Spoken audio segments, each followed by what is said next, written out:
మన లైఫ్ లో నువ్వు దేన్నైనా పెట్టుకో ఆప్షన్, గానీ వాక్యం దగ్గర, దేవుని దగ్గర, స్పిరిట్ దగ్గర, గిఫ్టింగ్ దగ్గర, బ్లెస్సింగ్ దగ్గర, దేవుని దగ్గర ఆప్షన్ నువ్వు పెట్టుకోవద్దు. ఇది అయితే కాకపోతే అన్నది రావద్దు అని నేను మీకు ఇంత క్లియర్ గా చెప్తున్న వాక్యాన్ని.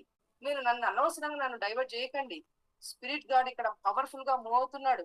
నేను చాలా మందిని చూస్తున్నా, జాబ్స్ చేసుకుంటూ వాళ్ళు ఎంత ఇంట్రెస్ట్ తో వింటున్నారు తెలుసా.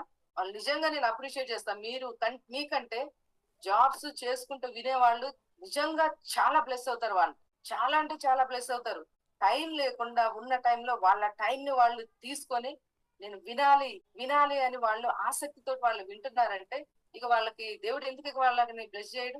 టైం కుదిరినప్పుడు చేయడం కాదు, కుదరనప్పుడు చేసుకుంటే ఇంకా పవర్ఫుల్ గా నువ్వు బ్లెస్ అవుతావు. నువ్వు విన్న వెంటనే నువ్వు రియాక్ట్ అవుతావు కాబట్టి అప్పుడు పని చేస్తుంది దేవుని మాట. ఇప్పుడు విని రేపు చేయడానికి కాదు నేను చెప్పేది. నువ్వు ఇప్పుడు విని ఇప్పుడే